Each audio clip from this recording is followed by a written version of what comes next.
नमस्कार प्यारे दर्शकों, मैं हूं कमल दुबे, आपका ज्योतिष मित्र। सौभाग्य सलाह में आपका स्वागत करता हूं। प्यारे दर्शकों, ज्योतिष शास्त्र मूलतः व्यवहारिक शास्त्र और कर्तव्य शास्त्र दोनों है। जब तक हमारे जीवन में व्यवहार और कर्तव्य दोनों नहीं आएगा, तब तक जीवन में कितने भी योग बन जाएं, कितने भी राजयोग बन जाएं, वह कोई भी राजयोग, कोई भी योग फलित नहीं होगा।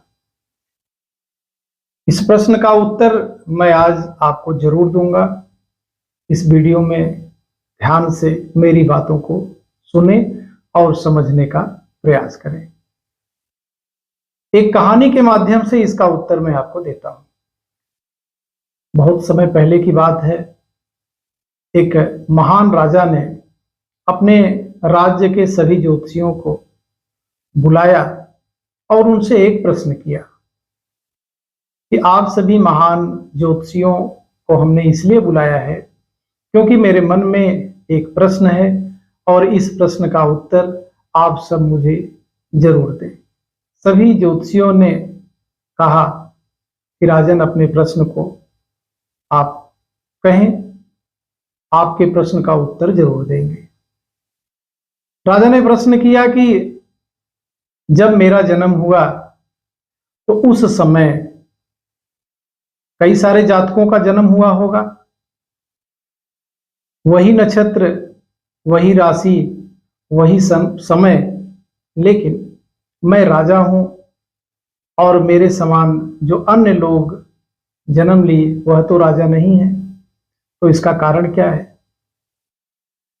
यह प्रश्न सुनते ही सभी ज्योतिषी बिल्कुल चुप हो गए। कोई उत्तर नहीं दे रहा है। सभा में सन्नाटा छा गया। तभी एक प्रबुद्ध ज्योतिषी खड़े हुए और उन्होंने कहा कि राजन, आपका प्रश्न तो बहुत अच्छा है, लेकिन इस प्रश्न का उत्तर देने में हम में से कोई भी सक्षम नहीं है। इस प्रश्न का उत्तर यहां से सुदूर घने जंगल में एक महात्मा है। अगर आप अपने प्रश्न का उत्तर जानना चाहते ही हैं तो आप अकेले उस महात्मा के पास जाएं। आपके प्रश्न का उत्तर अवश्य आपको मिलेगा। राजा जिज्ञासु थे। वह अपने प्रश्न का उत्तर जानने के लिए अकेले ही उस घने जंगल की तरफ चल पड़े। घंटों यात्रा करने के बाद उस जंगल में राजन पहुंचे जहां पर वह महात्मा विराजमान थे। जैसे ही राजन उस महात्मा के करीब जाते हैं तो वह देखते हैं कि वह महात्मा आग में बैठ करके अंगारे खा रहे हैं। महात्मा ने जैसे ही राजन को देखा, क्रोध में आ गए। बोले कि तू मुझसे जिस प्रश्न का उत्तर चाह रहा है वह उत्तर मैं दूंगा नहीं, क्योंकि मैं पहले अंगारे खा के अपनी क्षुधा को शांत करूं। अच्छा होगा कि तू यहां से दूर पहाड़ी के बीच में एक दूसरे महात्मा विराजमान है। अगर तू वहां चला जाए तो तेरे प्रश्न का उत्तर वह अवश्य दे देंगे। राजन को और इच्छा हुई अपने प्रश्न के उत्तर को जानने के लिए। वह चल पड़े और उस पहाड़ी के बीच में पहुंचे। पहुंचते पहुंचते शाम हो गई। तो देखते हैं कि वह महात्मा अपने ही मांस को नोच नोच के खा रहे हैं। राजा को बड़ा आश्चर्य हुआ, लेकिन राजन वहां पहुंचते हैं।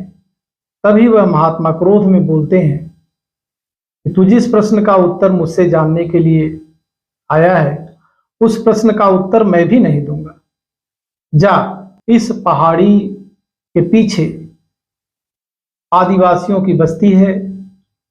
उसमें एक के घर में कल सुबह प्रातः पुत्र रत्न की प्राप्ति होने वाली है।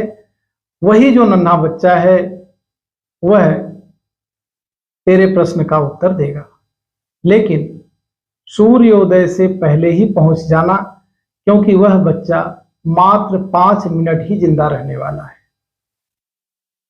राजन उस बस्ती में पहुंचे, उस दंपत्ति के घर पहुंचे और राजा ने कहा कि जैसे ही बच्चे का जन्म होता है उस बच्चे को नाल सहित हमारे सामने पेश किया जाए।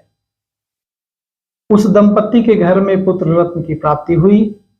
राजा के आदेशानुसार उस बच्चे को राजा के सामने प्रस्तुत किया गया।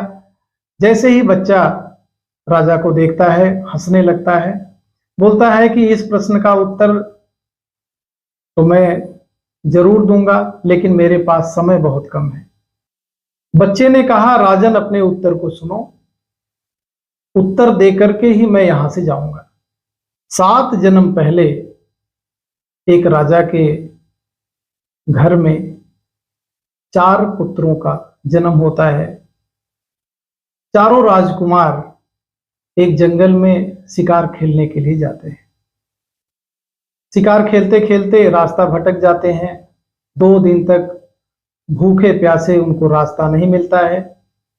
तभी रास्ते में एक आटे की पोटली मिलती है और उस आटे की पोटली से आटे को निकाल करके 4 बाटी बनाते हैं और चारों भाई एक एक बाटी को ले करके खाने ही वाले थे कि तभी एक महात्मा वहां उपस्थित होते हैं और पहले भाई से कहते हैं कि 10 दिन से भूखा हूं, अगर अपनी बाटी में से थोड़ा तोड़ करके मुझे भी दे देते तो मेरे प्राण बच जाते। उस राजकुमार ने कहा कि अगर मैं अपने बाटी में से तोड़ करके आपको थोड़ा दे दूंगा तो मैं क्या आग खाऊंगा। महात्मा चुप हो गए, दूसरे भाई के पास गए और उन्होंने दूसरे भाई से आग्रह किया कि अपने बाटी में से थोड़ी बाटी तोड़ करके अगर आप मुझे दे देते तो मेरे भी प्राण बच जाते। दूसरे भाई ने कहा कि अगर अपने बाटी में से तोड़ करके मैं आपको दे दूंगा तो मैं क्या अपना मांस खाऊंगा। महात्मा निरुत्तर हो गए। तीसरे भाई के पास पहुंचे और उनसे भी वही आग्रह किया कि अगर आप अपने बाटी में से थोड़ा सा हमें भी दे देते तो मेरे प्राण बच जाते। तो उस तीसरे भाई ने कहा कि मैं अपने बाटी में से अगर आपको दे दूंगा तो मैं मर नहीं जाऊंगा। महात्मा फिर निरुत्तर हो गए और चौथे भाई के पास पहुंचे और चौथे भाई से भी उन्होंने वही आग्रह किया। चौथे भाई ने अपने बाटी में से आधी बाटी महात्मा को दे दिया। अब राजन उत्तर समझिए।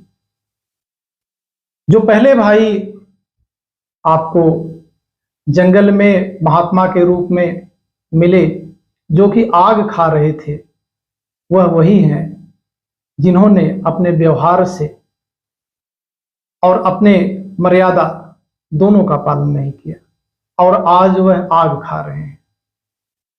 दूसरे भाई मांस नोच के खा रहे हैं और तीसरा मैं हूं